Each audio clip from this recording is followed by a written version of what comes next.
Bonjour à tous, bienvenue dans cette nouvelle vidéo dans laquelle je vais pouvoir jouer à un livre dont vous êtes le héros en monde ouvert, Fablelands.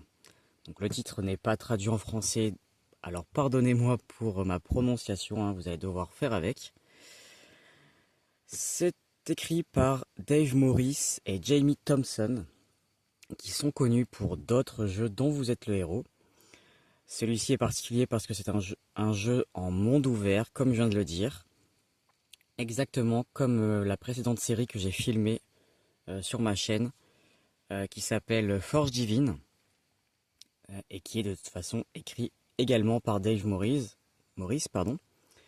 Pourquoi? Parce que Fablelands, qui est actuellement à 7 livres traduits en français, j'en ai seulement 3 avec moi, le 2, le 4 et le 5, parce que je les achète d'occasion, donc je ne les ai pas dans l'ordre, il me manque le 3, le 6 et le 7e qui va sortir à la fin de l'année 2026, mais qui existe déjà en anglais.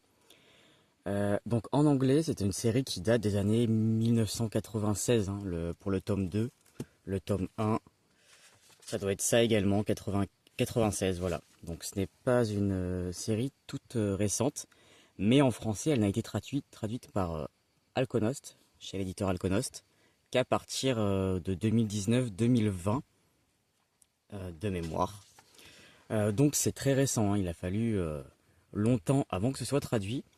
Mais normalement maintenant, la suite va être traduite. Donc les 6 premiers livres ont été écrits, comme je disais, par ces deux auteurs. Et ils ont passé la main à partir du 7e tome, donc tout récemment, à un autre auteur qui va continuer la suite. Pour des livres qui seront beaucoup plus épais, hein. Le tome 7, il me semble, ça ressemble plus au format de Forge Divine, sera beaucoup plus gros. Les cartes à l'intérieur seront en couleur, là elles sont en noir et blanc.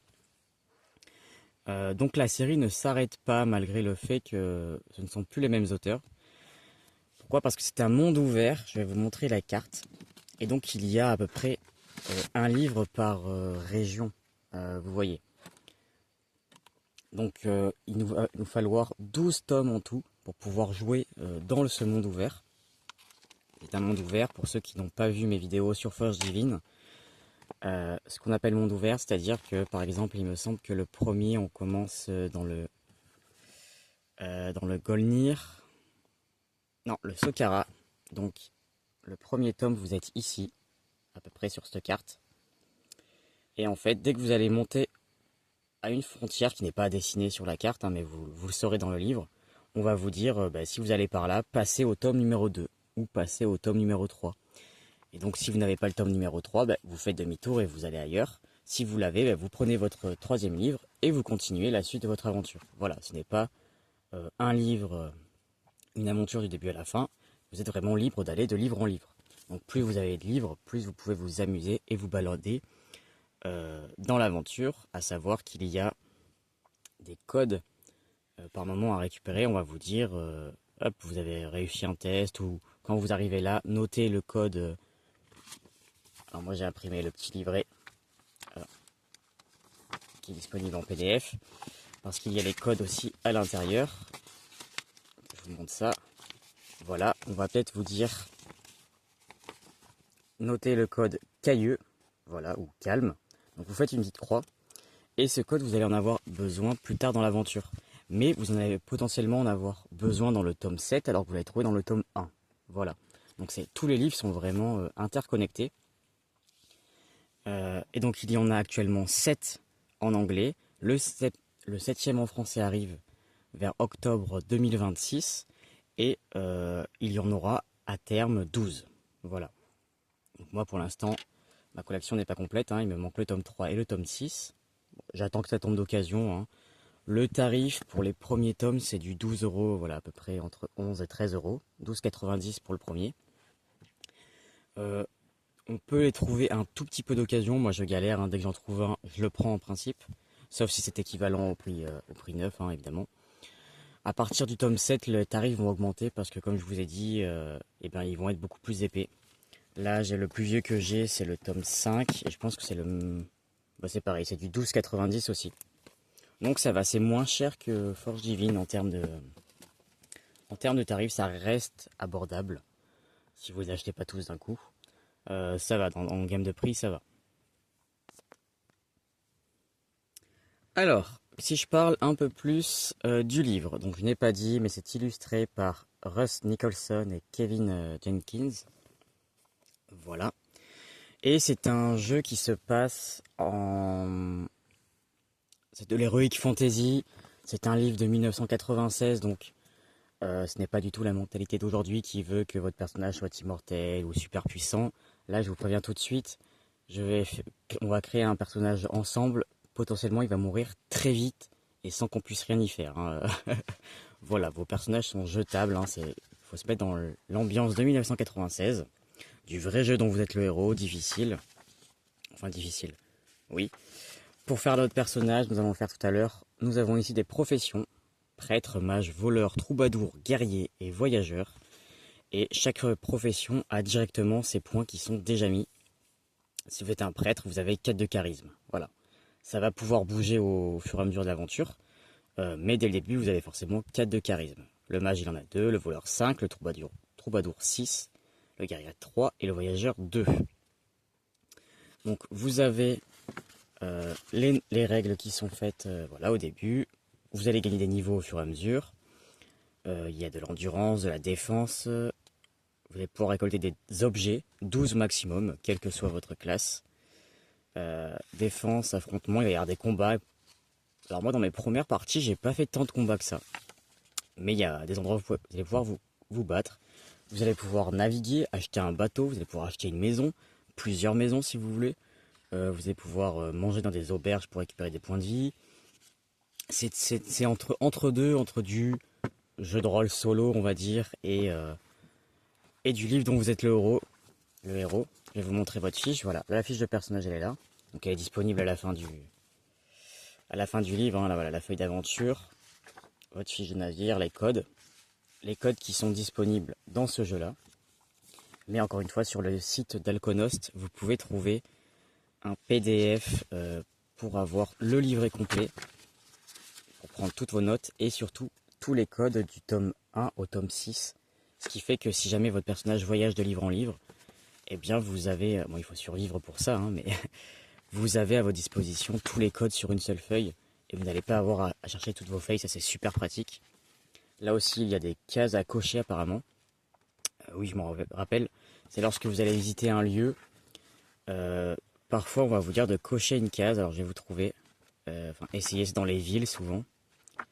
Essayez de vous trouver ça à la volée. Donc vous voyez, il y a quelques illustrations en noir et blanc. Voilà, ici, quand on va au paragraphe 169, si jamais on vous dit, si la case est cochée, allez immédiatement au 443. Donc moi, c'est pas le cas. Sinon, cochez-la et lisez ce qui suit. Ce qui fait que, suivant si votre case elle est cochée, et des fois il peut y avoir 3, 4, 5 cases, vous allez aller à des événements différents, ce qui rend le monde vivant en fait. Vous n'allez pas tourner en rond à chaque fois et revivre les mêmes événements. Ça peut un peu changer, donc ça c'est bien. Ça fait évoluer. Donc, et bien là, c'est pratique. Au lieu de cocher dans votre livre, et lorsque vous devez recommencer une partie, vous devez faire tout votre livre pour tout gommer, hein, franchement, ça c'est pas, c'est pas pratique. Et bien là, vous avez à portée de main toutes les cases, vous avez juste à vérifier. On m'a dit la case 144, est-ce qu'elle est cochée? Non, hop, je la coche, et voilà. Ensuite, dans le livret, vous avez votre inventaire. Non, pardon, la bourse. Et oui, parce que vous pouvez poser de l'argent à la banque, faire de l'investissement, tout ça. Voilà, avec la guilde des marchands. Votre manifeste de navire, bah, si vous avez un navire, quel navire c'est, la qualité de l'équipage, la cargaison maximale, la cargaison actuelle et le lieu d'amarrage. Voilà, donc on va pouvoir naviguer. Notamment, il me semble que pour aller dans le tome 3, c'est sur une île. Donc bah, si vous n'avez pas de bateau, je pense que vous ne pouvez pas y aller. Ou alors il faut payer. Si vous n'avez pas votre propre bateau, je crois qu'il faut payer et c'est cher. Voilà. Vous allez pouvoir avoir, donc c'est l'Heroic Fantasy, donc il y a toujours un panthéon avec plein de dieux différents. Donc là vous allez pouvoir avoir des bénédictions, des divinités différentes. Malédiction, maladie, sortilège. Des sanctuaires où vous allez pouvoir aller, prier, etc. Donc souvent les sanctuaires ils vous donnent des bonus en fait pour vos G2D. Donc voilà, il y a tout un panthéon avec plein de dieux différents. Résurrection. Alors voilà, on meurt très rapidement, ce n'est pas du Forge Divine, hein. Bien que on peut mourir quand même dans Forge Divine, mais c'est rare. Ici, là, je le répète, vous allez mourir souvent et vous repartez depuis le début, hein. Vous perdez tout ce que vous avez, etc. Sauf si vous avez pu les mettre dans votre maison. Si vous avez acheté une maison et que vous avez mis des choses dedans, ah, j'ai un doute. Est-ce qu'on peut les récupérer d'une partie sur l'autre? Si votre prochain personnage rachète la maison, je pense que oui. Je ne sais plus, je vais pas dire de bêtises. Et de temps en temps, vous pouvez acheter un sort de résurrection. Mais il faut l'avoir acheté. Voilà. Et à la fin du petit livret, on vous met un journal de combat. Là où vous pouvez voilà, mettre vos scores pour les garder. Donc vous avez 1, 2, 3 pages de combat si vous le voulez, si vous voulez pas les gommer à chaque fois. Donc le petit livret est très pratique. On peut également avoir un titre ou des titres ou honneurs, hein, je sais pas moi, grand défenseur de l'île de Saqqara, enfin de la région de Saqqara, ben hop, ça vous donnera peut-être des bonus à certains endroits. Voilà. Donc plusieurs tomes, 6 actuellement, le 7e arrive fin 2026. On a les cartes à chaque fois, la carte du monde, moi je l'ai imprimée ici pour pouvoir écrire dessus et vous la montrer. Est-ce que nous avons la carte précise de la région? Je pense que c'est à la fin. À la fin, vous avez un petit résumé des règles. Donc ça, c'est très pratique. J'aurais dû l'imprimer d'ailleurs. Voilà. À la fin, vous avez la carte plus zoomée de la région que nous allons explorer dans ce tome-là. Voilà. Donc le Saqqara. Nous allons voir ensemble ce que nous allons y découvrir. Mais je propose... donc il faut seulement 2 dés. 2d6 pour les joueurs de jeux de rôle. C'est pas précisé. On vous parle à chaque fois, lancer 2 dés. Et il précise pas 2d6. Alors, pour la plupart des personnes, ils comprendront que c'est 2 dés avec 6 faces qu'il faut prendre, 2 dés traditionnels. Moi qui suis un joueur de jeux de rôle où on a des dés 10, des dés de 8, des dés de 12, des dés 20, des dés 100, etc. J'ai hésité au début, je me suis dit mince, est-ce que ce sont bien des D6 qu'il faut prendre? Parce qu'en fait c'est pas écrit. Mais oui, logique des années 96, logique de personnes standards qui ne jouent pas aux jeux de rôle. Quand on vous dit 2D, bah, ce sont 2D à 6 faces, évidemment. Donc je vous ai pris des petits dés pour qu'ils roulent bien sur le livre, voilà. Comme ça on pourra les lancer sans problème. C'est un jeu, vous pouvez jouer n'importe où, hein, en vacances, dehors, sur une toute petite table. Il faut juste avoir les livres avec soi. Donc, pour faire le personnage, je vais commencer avec le livre 1, mais vous pouvez jouer à partir de n'importe quel livre, il y aura les mêmes règles écrites. Simplement, quand vous commencez dans le tome 2, il vous recommande de commencer par exemple au niveau 2 de votre personnage. Moi, ce n'est pas ce que je fais, mais c'est ce qu'on vous recommande. Donc, alors, pour faire le personnage, déjà la profession. Attendez, normalement, on me dit... Non, il faut le faire dans l'ordre. Alors, compétences. 6 compétences. Donc, ça varie de 1 à 6. Ils évolueront au cours de votre aventure, mais ne pourront jamais être inférieurs à 1, évidemment, ni supérieurs à 12. Donc, on a le charisme, c'est le don d'amadouer les autres. Le combat. Aptitude martiale. La magie, c'est la connaissance des arcanes. La piété, c'est la force et la sagesse divine. Exploration, c'est technique de pistage et connaissance de la nature. Et enfin, adresse, c'est l'agilité, la furtivité et le crochetage des serrures. Donc ça va de 1 à 6 au début, les compétences. À savoir que lorsque nous allons faire un jet, que je vous retrouve ça. Où est-ce que c'est? Il faut lancer 2 dés normalement. Là pour la défense par exemple.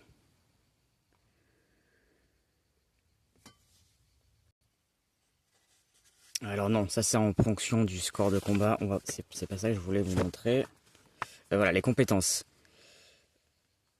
À chaque fois que vous aurez l'occasion d'utiliser une de vos compétences, le texte vous indiquera la difficulté à cette tâche. Lancez 2 dés. Voilà, donc on lancera les 2d6 avant d'ajouter le résultat à la somme de cette compétence. Donc si j'ai 2 en charisme, je vais lancer 2 dés. Donc j'ai fait 8, plus mon charisme ça fera 10. Un total supérieur à la difficulté signifie une réussite. Donc si je devais faire 11 pour réussir mon score, j'ai perdu. Si je devais faire 10, j'ai perdu aussi parce qu'il faut faire plus que 10. Si j'avais fait 8, et bien là, avec 10, j'aurais gagné, tout simplement. C'est très simple. Voilà, vous n'avez rien besoin d'autre de plus qu'un crayon, une gomme et 2d6 pour jouer. Alors, le personnage, tout de suite. Sa profession, moi j'ai envie de jouer un voyageur pour commencer, et non pas un troubadour, parce que Hippolyte le barde, on veut que je joue un troubadour, mais je vais commencer par un voyageur, parce que nous voyageons. Donc je vais l'écrire, voyageur. Ils nous disent donc pour ce premier livre de commencer au niveau 1, et de toute manière, moi j'aime bien commencer de rien du tout, donc du niveau 1. Voilà. Donc ensuite, donc là on s'en fiche. La profession, je vais remplir du coup mon tableau. En charisme, en tant que voyageur, je n'ai que 2. Je ne vois pas pourquoi. Combat, j'ai 5, ça c'est pas mal. Pas mal du tout. Magie, j'ai 2. Ok. Piété, j'ai 3. Exploration, j'ai 6. Alors ça c'est le maximum au démarrage. Et adresse, j'ai 4. Ok. Donc, eh bien, mon score actuel, c'est la même chose. Donc, je remets ça sur le côté. Hop, voilà. Remplissez la feuille en fonction de la profession et des attributs. C'est fait. Endurance. Vous perdez de l'endurance à chaque blessure. Surveillez votre score d'endurance tout au long de vos pérégrinations. Ne le laissez pas tomber à 0. Voilà, donc si on tombe à 0, on meurt, tout simplement. Ce sont l'équivalent de points de vie. Il existe divers moyens de récupérer de l'endurance, mais elle ne peut dépasser sa valeur maximale. Voilà. Si j'ai 8 en endurance, je ne peux pas avoir 9. Je ne peux pas en récupérer 9. Le texte vous demandera parfois d'augmenter ou de diminuer votre endurance maximale. Retenez que vous devez modifier votre score actuel de la même manière. Voilà. Donc on commence avec 9 points d'endurance. Ok. Donc 9. Je vais mettre 9 sur 9. Voilà. Ah mince, il y avait des cases exprès. Ici.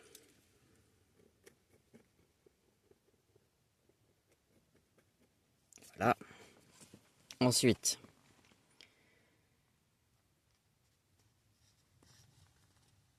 Nimo. Voilà, vous démarrez au niveau 1, notez-le. Donc le niveau, je l'ai déjà mis. Hop, j'essaie de vous mettre ça en face, c'est mieux.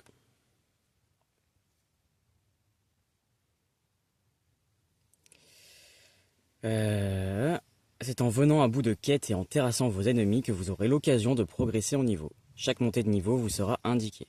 Le personnage de haut rang sont plus forts, plus chanceux et en règle générale bien plus aptes à se sortir de situations périlleuses, on s'en doute. Donc au début, au niveau 1, on est un exilé. Et au niveau 6, on sera duc. Voilà, considéré comme duc. Ensuite, on peut avoir 12 objets maximum. Ça, je vous l'ai dit. On peut les enlever de notre feuille quand on veut. Mais on peut les ramasser que quand il y en a dans le texte. La défense. Votre score de combat naturel sans bonus, plus votre niveau, plus le bonus octroyé par votre armure. Ah oui, j'ai oublié les objets. On nous dit qu'on a quelque chose au début, je crois. Ah oui, j'ai failli oublier de prendre mon argent et mes objets. Donc, quelle que soit votre profession, vous commencez avec une somme de 16 shards, c'est la monnaie du jeu, ainsi que les biens suivants. Une épée, un gilet en cuir de défense 1. Voilà.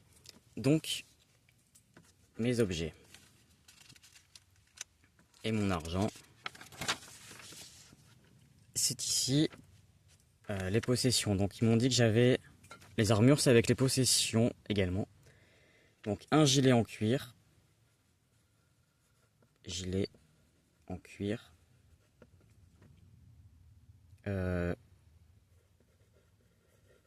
Def plus 1.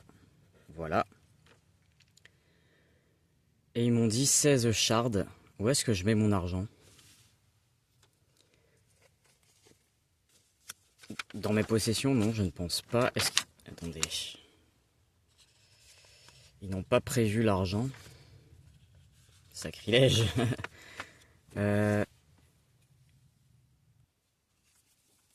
Bon, je vais mettre l'argent au-dessus, je considère que c'est pas un objet, quoique ça peut me prendre un emplacement. Allez, ouais. Non, je vais le mettre à côté. 16.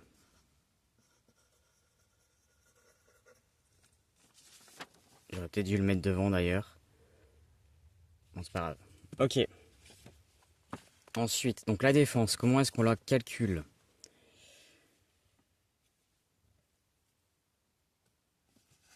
Alors, votre score de combat naturel. Donc, moi en combat, j'ai 5.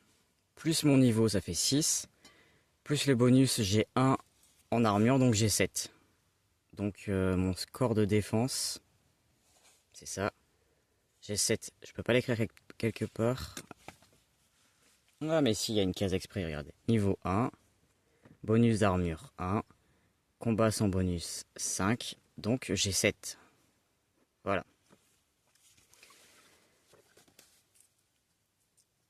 Donc bon, l'armure, je vous l'expliquerai au fur et à mesure. Affrontement.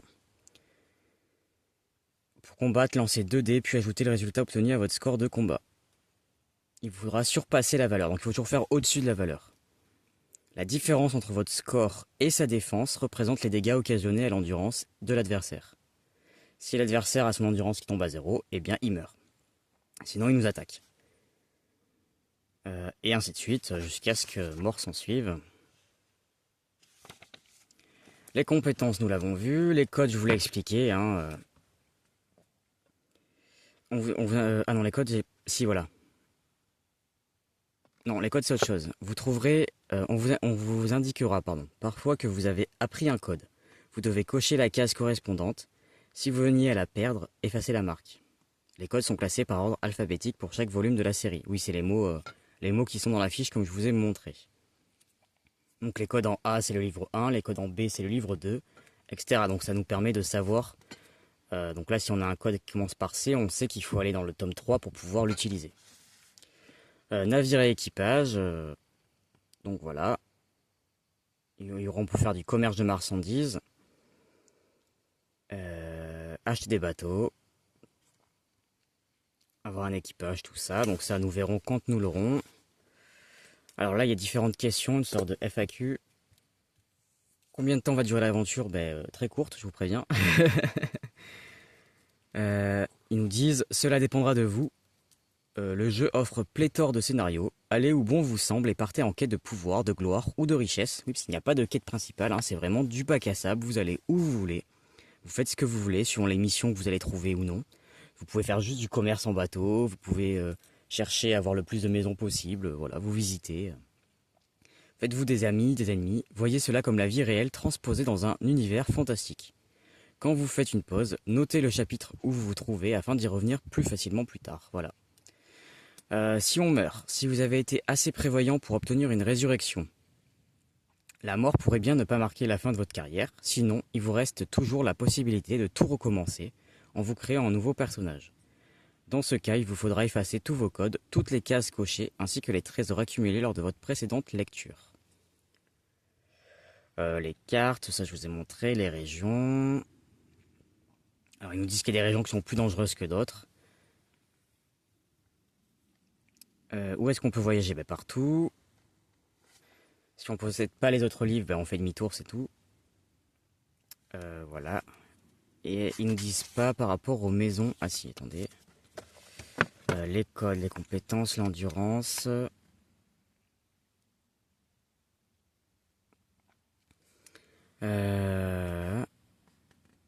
Les bénédictions ne sont pas limitées, d'accord. À condition de ne pas en avoir plusieurs du même type. Ok. Il est impossible de bénéficier de 2 ou 3 bénédictions de combat. Cependant, vous pouvez tout à fait en cumuler une de combat et une note d'adresse ou une note de charisme. Ok. Et c'est tout. Donc ils ne nous disent pas concernant les maisons. Donc j'imagine qu'on perd quand même les possessions que nous avons dans les maisons. D'accord.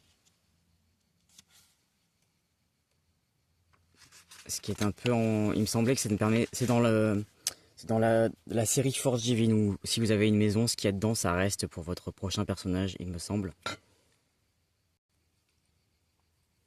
Ok, donc notre fiche de personnage est terminée. J'ai oublié de vous lire quand même le dos du livre. Donc je vais le faire tout de suite pour que vous compreniez mieux ce qu'est le jeu si vous ne connaissez pas. Alors c'est un véritable jeu de rôle en solo. Bon, c'est écrit en 96, donc je n'aurais pas appelé ça un jeu de rôle solo maintenant, mais dans l'idée c'est ça. Partez à l'aventure dans un monde ouvert décrit par les mots et l'inventivité du duo Dave Morris, Jamie Thompson, auquel s'ajoute la magie des dessins noirs et blancs de Russ Nicholson. Passez d'un livre à l'autre dans l'ordre que vous voulez pour parcourir les régions contrastées qui composent la carte. Guerriers, mages, voleurs, troubadours, prêtres ou simples voyageurs, choisissez votre destin et vivez comme le plus grand héros ou la plus vile crapule à travers la saga Fablelands. Et donc pour ce tome-ci précisément, dans le royaume déchiré, la guerre civile divise le Sokara et deux camps se livrent une lutte sans merci. Scab, roi des rats, entend les égouts de Port-Jaune menace la tranquillité de la ville. Les hommes scorpions au sud-est du continent deviennent de plus en plus agressifs envers les villages voisins, et les répugnants ont emporté le filet doré des dieux au plus profond des océans. Aiderez-vous le roi déchu à reprendre le trône du Sokara? Vous allierez-vous au despotique Griev Marlock en quête de quelques argent facile? Obtenez le secours des dieux, affûtez vos pouvoirs et vos techniques afin de survivre aux périls qui guettent partout sur ces terres troublées. Au fil des quêtes et de vos explorations, faites-vous des alliés et des ennemis, rencontrez des créatures incroyables, affrontez vos pires cauchemars, découvrez des lieux merveilleux, devenez plus fort et parcourez les terres fabuleuses en toute liberté dans cette série de livres-jeux d'une richesse inédite. Voilà, donc, comme je l'ai dit, c'est édité chez Alconost pour la version française. Et là, ils parlaient de terres fabuleuses. Il me semble que justement, c'est ça. En français, on le traduirait par terre fabuleuse, royaume, ou non, lands, c'est ça, paysage. Terre fabuleuse. Ils auraient pu traduire comme ça aurait été plus simple à prononcer. Bien, et ben après une introduction de 27 minutes, nous allons pouvoir commencer cette première partie. Donc notre personnage est prêt. Je vais pouvoir mettre les dés à portée de main et vous lire sans plus attendre l'introduction de démarrage ici. Donc là il y a beaucoup de texte, je ne l'ai pas dit non plus, mais vous verrez qu'après il y en a très peu à chaque fois. Ce n'est pas un livre où vous avez du récit, vous avez du suspense, des choses qui vont se révéler au fur et à mesure. C'est vraiment 3-4 lignes pour vous expliquer là où vous êtes, ce qu'il y a autour de vous, et on vous donne des codes à aller voir, des chapitres, et souvent il y a des listes dans les grandes villes, vous allez voir, on peut faire plein de choses. Voilà, là il y en a quasiment une dizaine, etc. et encore plus dans certaines villes. Mais il y a très peu de texte à lire. Donc ceux qui n'aiment pas trop lire, vous allez voir, ce n'est pas contraignant du tout. Voilà, là vous voyez, regardez tout ce qu'on peut faire ici. Là vous êtes chez un marchand, j'imagine. Donc moi j'aime pas quand on a un gros... J'adore lire. Quand je peux lire des très gros romans ou des livres historiques. Mais quand je joue, c'est vrai que j'ai pas envie de me farcir une page entière à chaque chapitre de jeu. Je suis là pour jouer en fait, pas pour lire.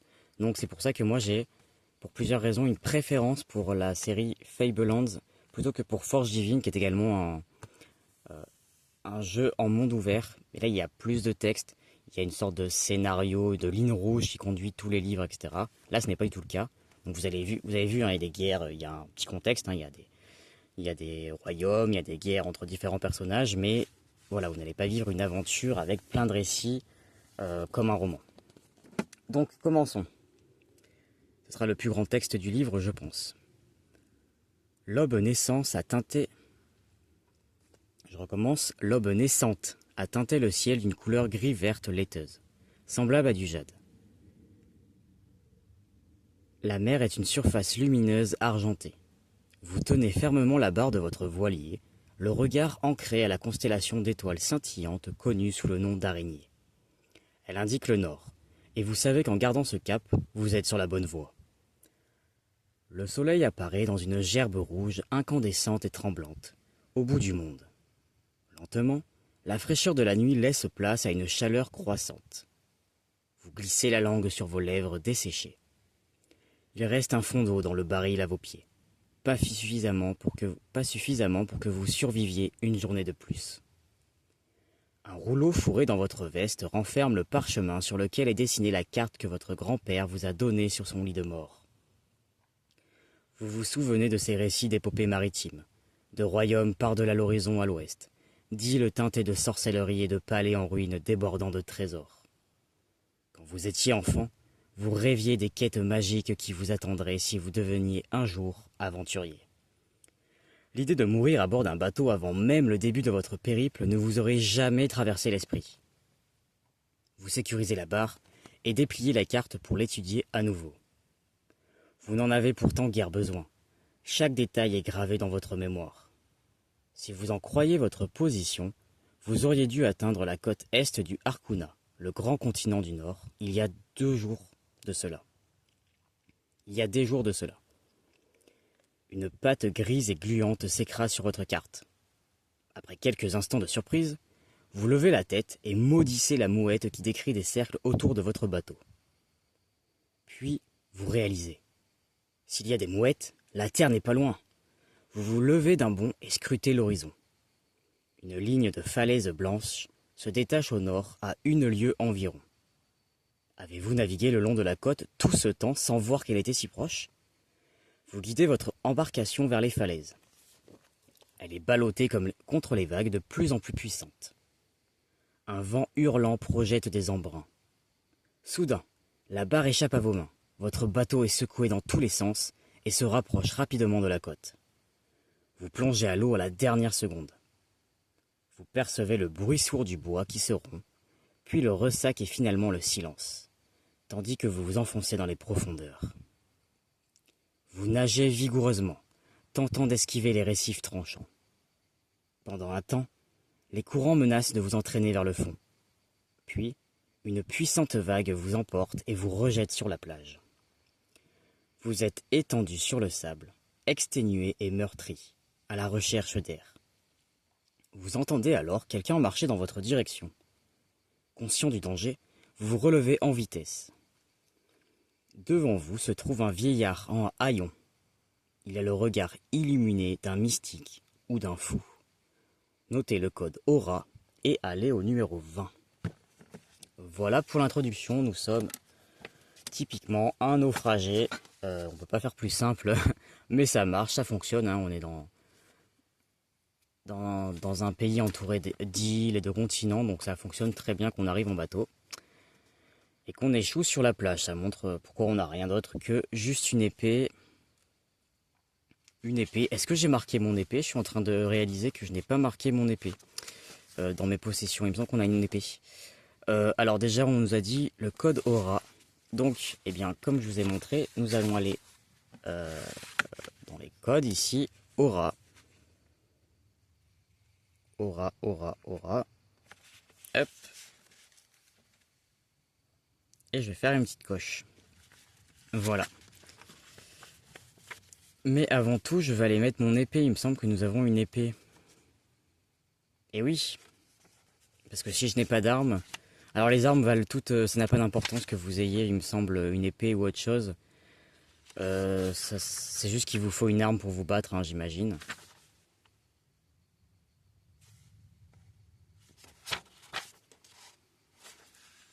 J'étais en train de chercher où c'est qu'il faut que je mette ça. C'est dans les possessions. Ok, j'ai une épée. C'est surtout que je vais pouvoir la vendre après, je crois. Il y a des armes qui valent plus cher que d'autres. Parce qu'on peut être là totalement pour se faire que de l'argent, je vous dis, pour devenir le plus riche. Pour l'instant, j'ai pas trop d'objectifs. Je suis un voyageur, nous avons dit, donc moi je voyage. Donc ça c'est fait, et ils nous ont dit d'aller au numéro 20. Ok. Eh bien, allons-y. Je devrais prendre un marque-page d'ailleurs, ce serait intelligent. Qu'est-ce que j'ai sous la main? Pas grand-chose. Je vais prendre ça. Hop, c'est pour un autre jeu, mais ce n'est pas grave. Donc, le vent. Nous y sommes. Eh bien, qu'avons-nous là, mes amis? Demande le vieillard. Il semble parler à une autre personne à côté de lui, mais vous êtes certain qu'il est bel et bien seul. On dirait bien un aventurier trempé, s'amuse-t-il en réponse à sa propre question. Tout mouillé et malchanceux. Il poursuit sa conversation solitaire qui tourne rapidement en débat enflammé. Cet homme est manifestement fou. Excusez-moi, excusez-moi, criez-vous par-dessus les paroles vides de sens du vieillard, afin de vous faire entendre. Il se tait et vous dévisage. Est-on sur l'île des druides ? Demandez-vous avec impatience. En effet, confirme le vieil homme. Je vois que vous venez d'un pays lointain, donc il m'appartient de vous souhaiter la bienvenue dans le Harkouna. Mais je pense que vous en avez beaucoup à faire ici. Les étoiles ont prédit la venue de quelqu'un tel que vous. Votre destin vous attend. Suivez-moi, jeune aventurier. Le vieillard se tourne et emprunte un sentier qui grimpe vers des collines. Vous apercevez une sorte de structure en pierre monolithique au sommet de l'une d'entre elles. Venez, venez, je vais vous montrer les portes du monde, assure le vieillard. Ok, ça commence bien. Donc, soit nous le suivons, soit on décide d'explorer la côte, soit on pénètre dans la forêt non loin de là.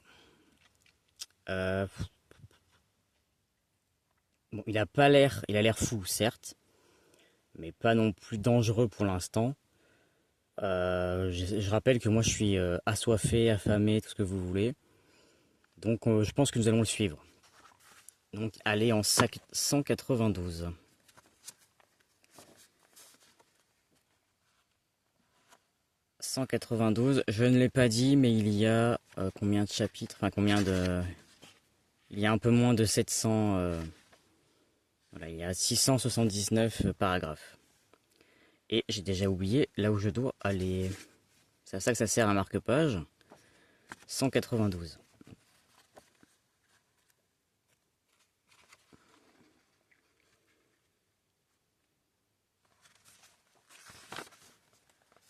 Alors, lors de votre courte ascension, le vieillard vous abreuve de contes sur votre destinée, sans pour autant cesser de se disputer avec lui-même. Vous atteignez une colline couronnée d'un large cercle de pierres, d'obsidienne. En dépit des conditions météorologiques extrêmes qui assaillent la région, les pierres semblent intactes et fraîchement plantées. « Voici les portes du monde !» dit le vieillard. Les pierres sont disposées de façon à former 3 arches où sont gravés des symboles et runes de pouvoir. Chaque porte vous emmènera vers des endroits différents du Harkouna, bien que j'ignore où exactement. Explique le vieil homme. Ensuite, sans même un au revoir, il vous tourne le dos et redescend la colline en marmonnant dans sa barbe. Sa voix s'affaiblit peu à peu, tandis qu'il s'éloigne, vous laissant seul avec les monolithes et les hurlements de vent. Allez au 65. Ok. Je pensais qu'il allait plus nous parler que ça. J'ai déjà joué, mais j'avais oublié qu'il partait dès le début. Voilà, il n'était pas dangereux au moins. Donc nous arrivons ici. Je devrais peut-être remettre mon marque-page. Donc je vous montre la belle illustration des monolithes. Donc apparemment ce sont les portes du monde. Ravi de l'apprendre. Donc 3 arches de pierre sur lesquelles sont gravées d'anciennes runes se dressent là. Sur chaque porte, un nom est inscrit. Port-Jaune, Cité de Marlock et Port-Désir. Depuis votre position, vous pouvez voir la côte et l'île tout entière abritant une forêt dense. Et bien là, j'ai des choix. Soit je décide d'explorer la côte, soit je pénètre dans la forêt. Soit je suis un fou et je me dis que ces portes sont vraiment magiques et que j'ai envie d'aller les traverser. Donc pour aller soit à Port-Jaune, soit à la Cité de Marlock, soit à Port-Désir. Alors, est-ce qu'ici nous allons trouver où sont... J'ai pas imprimé la carte du royaume, ça aurait été peut-être intelligent. Mais bon, nous sommes au Sokara, voilà. Il nous a dit le Port-Jaune. Donc nous sommes sur l'île des druides, c'est ici, sur la petite île là. Alors qu'on voulait aller sur le continent, mais on n'est pas très loin. Donc je pense que nous... Ah si, nous avons la cité de Marlock, ici, donc c'est une ville. Juste à côté, nous avons Port-Jaune. Et j'ai oublié la troisième destination, Port-Désir. Donc ça devrait être près de l'eau, si c'est un port. Port-Désir, je ne le vois pas sur la carte. Donc peut-être à la fin du livre.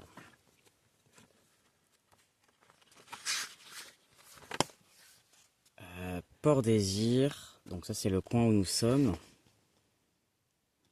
Donc, la cité de Marlock, avec des monstres un peu bizarres dans l'eau à côté.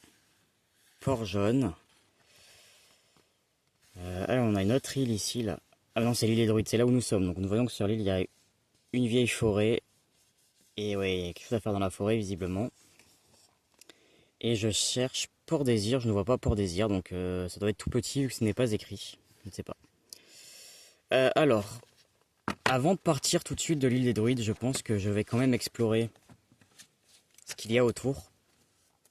Donc, à savoir que comme je disais au début, enfin comme on a lu au début de l'aventure, notre personnage croit en la magie. Hein, vu que son grand-père qui a raconté qu'il y avait plein de cités où la magie était partout, donc on va pas avoir peur des portes si vous voulez. Et puis nous sommes un aventurier, et l'aventurier n'ont peur de rien. Donc ils nous ont dit on va explorer la côte d'abord. On ira peut-être voir la forêt. Enfin on ira voir la forêt aussi. Donc la côte en 128. Ok. 128.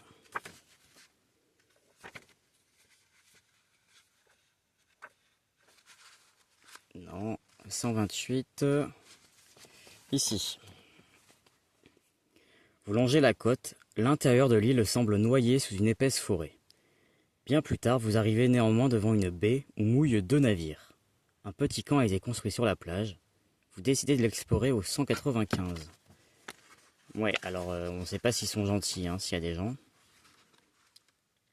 195.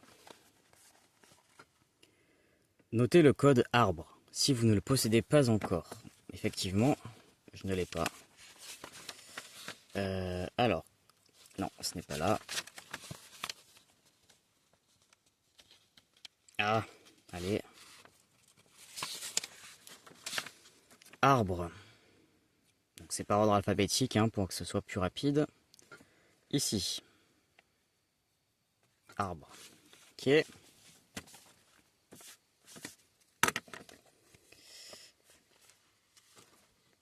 Hop, hop, hop, reviens là.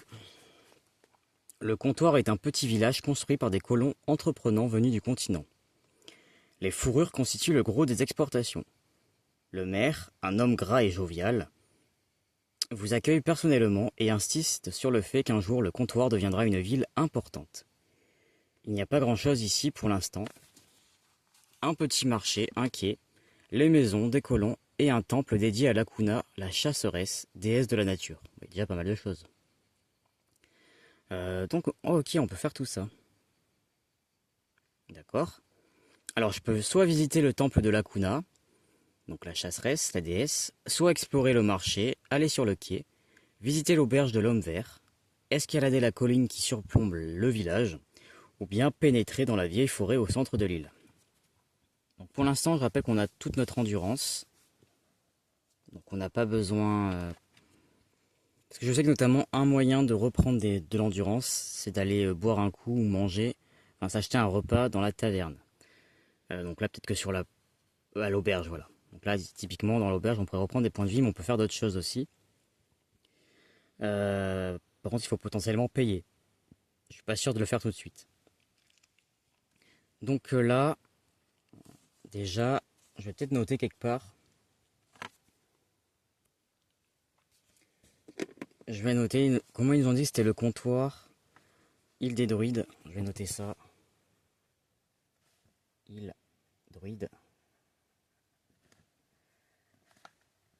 Comptoir. Hop. Donc comme ça je sais que ici il y a un temple. Il faudrait que j'écrive ça sur une fiche en fait. Déesse Lacuna. Déesse Lacuna. Je prendrai des notes plus tard sur des feuilles à part, j'ai pas prévu. Déesse nature. Déesse chasse, on va dire.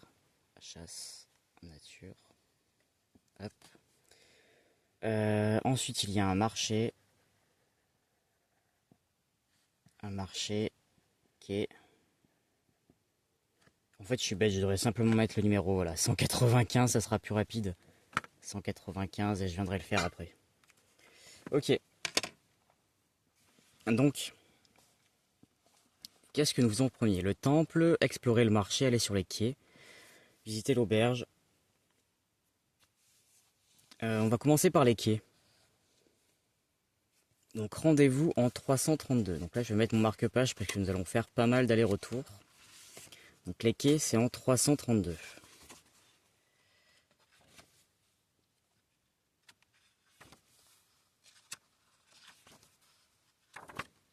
332. Ça fait 45 minutes de vidéo. Je vous en lis encore un peu et ça sera tout pour cette première découverte. Donc 332. Le quai du comptoir est de conception simple, dépourvu de docks et des commodités habituelles des ports plus vastes. Aucun navire n'est à vendre ici, mais si vous en possédez déjà un, vous pouvez acheter et vendre des cargaisons. Voilà, c'est ce que je vous disais. On peut totalement décider de devenir un grand navire, un grand marchand sur navire. Donc là, par exemple, je peux acheter des fourrures, des céréales, des métaux, des minerais, des épices, des textiles et du bois. Sachant que si je veux des fourrures, une cargaison, c'est 135 shards. Je rappelle que nous n'en avons que 16. Et par contre, si on vend, on vend un petit peu moins cher. Voilà. Si j'en avais à vendre, je peux en vendre 130 shards alors qu'on les achète 135. Est-ce qu'il y a des choses qui valent le coup de vendre ici? Non.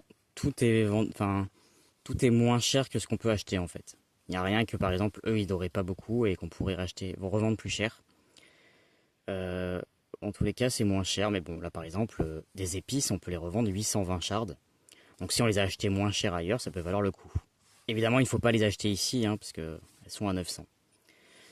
Les prix indiqués correspondent à une unité de cargaison. Ah on peut en avoir plusieurs en plus. Notez tout ce que vous achetez dans le case manifeste de navire sur votre feuille d'aventure. Pour vous offrir une traversée jusqu'à Port-Jaune, payez 15 shards. Voilà, je peux y aller en bateau si je veux. Et aller au 74. Si vous possédez un navire et souhaitez lever l'ancre, allez au 155, sinon allez au 195. Voilà, donc là moi je ne peux rien faire d'autre, donc je vais retourner là où nous étions au 195. Et avant de terminer, on va rapidement aller voir l'auberge. Visitez l'auberge de l'Homme Vert. Rendez-vous au 181. Hop, ici. Une nuit à l'auberge de l'Homme Vert vous coûtera une shard la journée. Une ou un shard, je ne sais pas si c'est au féminin. Chaque nuit passée ici vous permettra de regagner un point d'endurance. Si vous êtes blessé, jusqu'à la limite de votre total. Voilà, c'est ce que je vous disais. Lorsque vous serez prêt, reprenez la route au 195. Alors là, il n'y a rien à faire. Mais il me semble que dans certaines auberges, on peut... si vous payez un verre à quelqu'un, vous pouvez apprendre des rumeurs ou autre, il me semble. Donc là, il n'y avait rien d'autre à faire que de dormir. C'était un tout petit comptoir commercial, ils nous l'ont dit. Donc il y a juste des chambres. Et donc, une pièce pour un point de vie. Alors pour avoir un peu joué au jeu, si vous êtes blessé, je vous recommande, et que vous avez de l'argent, je vous recommande de payer 2-3 pièces pour reprendre des points de vie. Parce que la mort peut arriver très vite. Voilà. Et vous risquez de vous en vouloir si vous mourrez avec les poches pleines de pièces alors que vous venez de traverser un village qui possédait une auberge. Donc j'avais dit que c'était la fin, mais il reste quoi? La forêt. On va faire le marché. Vu que c'est tout petit, on va quand même faire le marché. Aller en 452, comme ça on aura tout fait sauf le temple. Qu'on fera peut-être vite fait après. 452. Là on va plus loin. 452. Alors, le comptoir possède un petit marché sur la place du village où une demi-douzaine d'étals proposent leurs quelques produits. Les objets sans prix d'achat ne sont pas disponibles ici. Ok. Alors, nous pouvons acheter des armures. En cuir, en broigne ou en cotte de maille. Non, on peut en vendre. À l'achat, il y a seulement du cuir ici. D'accord. Mais par exemple, vous avez vu, si j'avais une cotte de maille, j'aurais pu la revendre 180 shards. Donc, c'est intéressant. Ensuite, qu'est-ce qu'on peut acheter ici? On peut acheter une arme sans bonus de combat. 50 shards. Ouais, donc c'est ce que j'ai déjà. J'ai déjà une épée. Par contre, ouais, voilà. Donc voilà, que vous ayez une épée, une hache ou quoi, en fait il vous en faut juste une pour vous battre. Et ça fait pas de bonus particulier, par contre il y a certaines armes qui auront plus 1 à leur combat. En équipement magique, ils n'ont rien. Par contre, je peux acheter une mandoline qui me donne 1 de charisme à 300 shards. Je peux acheter une boussole à 500 shards, s'il vous plaît. Une corde pour 50 shards. Une lanterne pour 100 shards. Bon, je suis trop pauvre, hein. Et c'est tout. Par contre, je peux vendre des lanternes. Ah non, la lanterne, je peux l'acheter 100 shards. 100 shards. Je peux vendre un sac de perles, de la mort au rat, des pioches, des pépites d'argent. Ça, c'est ce qu'ils recherchent, en fait. Donc pareil, si vous jouez, c'est intéressant de faire une petite fiche, une fiche Bristol ou un bout de papier où vous notez un tableau. Où vous notez ce que vous pouvez vendre ici, en fait. Parce que je sais que si, par exemple, je trouve un sac de perles et que ça ne me sert à rien, eh bien, je sais qu'ici, ils me le rachètent pour 100 shards, voilà. Donc si vous pouvez faire un commerce ou un commerce de pépites d'argent, ben, ici ils les reprennent 150 shards, donc ça peut être intéressant d'avoir un tableau avec toutes les villes, tous les lieux, pour mieux vous organiser. Donc là, ben, je n'ai de manière de l'argent pour rien du tout, donc je reviens en 195, et nous allons terminer cette vidéo avec le temple. Donc le temple de Lacuna, c'est en 544, pour la déesse de la nature, 544. Ici. Le temple est niché dans un bosquet boisé. Les oiseaux chantent dans les arbres et une biche s'enfuit lorsque vous approchez. Une prêtresse se tient devant un petit autel sur lequel de la nourriture et des boissons ont été déposées en l'honneur de Lacuna, la déesse du monde sauvage, protectrice des chasseurs, des trappeurs, des bûcherons et de tous ceux qui communient avec la nature. Alors je peux décider de rejoindre les adeptes de Lacuna, renoncer à ce culte, si jamais j'étais déjà membre, obtenir une bénédiction, parler à la prêtresse ou quitter le temple. On peut parler à la prêtresse pour voir ce qu'elle veut. En 471, j'ai pas prévu de devenir un adepte. Donc 471... Mince, c'est avant. Ici. Si vous possédez le code animal, ce n'est pas le cas. Là en 369, sinon lisez ce qui suit. La prêtresse vêtue d'une robe de soie et coiffée d'une couronne en feuilles de chêne vous accoste. Je cherche un aventurier tel que vous. Les arcanes secrets, entre autres mystères de Lacuna, font que j'ai besoin d'une défense de sanglier. Un sanglier garou, en fait. Je pense qu'on peut en trouver dans la forêt de l'abandonné, au nord du Golnir. Traquez cette bête, et rapportez-moi une de ses défenses. En retour, je vous apprendrai des techniques d'éclaireur. Si vous acceptez la mission, notez le code animal et retournez au 544. Et ben vous voyez, on a beaucoup de chance parce que beaucoup de personnes se plaignent que dans ce jeu, c'est très difficile de trouver une quête et de trouver un truc vraiment à faire, hormis vous donner vous-même des missions, acheter une maison, trouver un bateau, tout ça. Il y a des fois des quêtes comme ici, et il y en a qui se plaignent que c'est difficile à trouver. Alors peut-être qu'ils fouillent pas suffisamment bien. Là vous voyez dès le début du jeu, je suis sur la petite île de démarrage, je vais au temple et directement j'ai quelque chose à faire. C'est de trouver une défense de sanglier au nord du Golnir. Alors par contre, de mémoire, le Golnir c'est dans le tome 2. Donc effectivement si vous, si vous n'avez pas le tome 2, ça peut être compliqué de réaliser la mission. Mais là je vais la noter, pourquoi pas, on va pas y aller forcément tout de suite. Mais je vais noter que si jamais je vais dans la forêt du Golnir, eh ben j'ai quelque chose à ramener à cette prêtresse ici, voilà, qui pourrait m'apprendre du coup des techniques d'éclaireur, ce qui pourrait être intéressant puisque moi j'ai combien en... Ah bon, j'ai déjà 6 en exploration, donc je pense que ça va dans l'exploration. Ou combat peut-être, je ne sais pas. Mais bon, c'est toujours cool d'avoir des points en plus. Donc je vais noter la mission.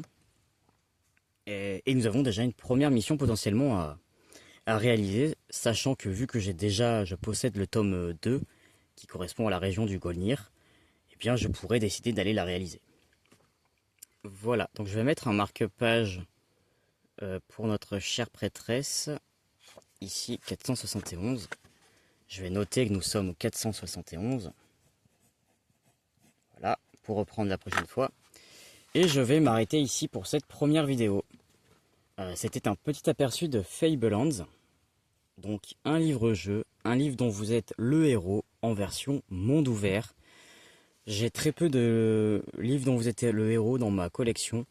Et en fait maintenant je me focalise vraiment pour ce genre de série parce que je trouve ça bien plus agréable que de devoir refaire la même aventure dans un jeu, dans un livre classique. Une fois que vous avez fait l'aventure, bah, vous l'avez déjà faite. Vous connaissez l'histoire, vous connaissez la fin. Alors c'est toujours marrant de refaire, mais je trouve ça bien plus vivant et intéressant lorsqu'on peut aller dans plein de livres différents. Donc je sais qu'il existe donc cette série-là, la série par les mêmes auteurs qui est Forge Divine, dont j'ai déjà commencé quelques épisodes sur ma chaîne. Je les continuerai plus tard, mais je voulais vous montrer celle-ci pour que vous puissiez vous faire un petit comparatif, voir si laquelle vous préférez. Moi, pour avoir testé la Forge Divine, c'est sympa, mais le thème me parle beaucoup moins que l'esprit moyenâgeux aventurier de cette série-là. Et je trouve que dans Force Divine, pour l'instant, alors je n'ai pas trop exploré, hein, j'ai fait que 5 vidéos, j'ai fait les 2 premiers tomes, euh, je trouve qu'on s'ennuie un peu. On tourne en rond, au début on n'a pas grand chose à faire. Alors que là, vous voyez, j'ai déjà une mission, si je veux, je peux foncer direction le Golnir, et vous allez voir, très souvent on va rencontrer des gens, on va se faire attaquer, il va y avoir des choses à faire. Je trouve, de mon avis, beaucoup plus que dans Force Divine pour l'instant. Force Divine, il y a des endroits où on se rend et en fait il n'y a rien à faire. Ça, je ne comprends pas. J'ai visité un phare, je crois, quelque chose comme ça, ou une côte. Ils nous font aller jusqu'à ce paragraphe. On lit à quoi ça correspond. Alors, on nous décrit le paysage, tout ça, et il n'y a rien à faire. Il n'y a pas de code, il n'y a pas. On ne me dit pas si vous avez tel objet, vous pouvez faire telle chose. Non, c'est juste une description d'un lieu. Et après, on me dit de faire demi-tour, de revenir de là où je viens. Et ben, personnellement, je ne comprends pas l'intérêt en fait. Waouh, c'est beau, vous m'avez décrit la mer, c'est cool, mais je ne vois pas, je comprends pas à quoi ça sert. Donc peut-être que je manque quelque chose, hein. Peut-être que je comprends pas le principe, mais pour moi c'est du blabla perdu en fait. Là vous avez vu, je suis allé au temple, il y avait quelque chose à faire. Je suis allé à l'auberge, il y avait quelque chose à faire. Partout où vous allez aller, il va y avoir quelque chose à réaliser. Alors vous n'aurez peut-être pas les objets ou les codes qu'il faut pour le faire, mais il y aura toujours quelque chose à faire. Donc ouais, pour l'instant j'ai vraiment une préférence pour cette série-là. Donc je disais celle-ci, Force Divine, et il existe euh, une autre au format un peu bande dessinée, enfin au format bande dessinée, ce n'est pas une bande dessinée mais ça se format-là. Euh, donc un livre plus grand, moins épais. Les Royaumes quelque chose il me semble. Je ne l'ai pas celle-ci. Je l'ai pas essayé. Ça se rapproche de Force Divine dans le sens où il y a un scénario avec une histoire qui va avancer au fur et à mesure. Donc ça me plaît beaucoup moins que Fablelands qui est vraiment du bac à sable, c'est-à-dire vous allez où vous voulez, comme vous voulez, et il n'y a pas d'histoire à suivre. Voilà. Donc ce sera tout pour cette première vidéo. N'hésitez pas à me donner votre avis, ça m'intéresse. Je sais que ce n'est pas trop connu, hein, cette série-là. Pourtant c'est vieux, mais bon, en français, ça n'a que 6 ans. 6-7 ans. Donc chez Alconost, si vous voulez le trouver en français. Et dans différentes boutiques de livres, évidemment. Je vous souhaite une bonne journée, une bonne matinée, une bonne soirée, une bonne nuit, et à bientôt. Salut!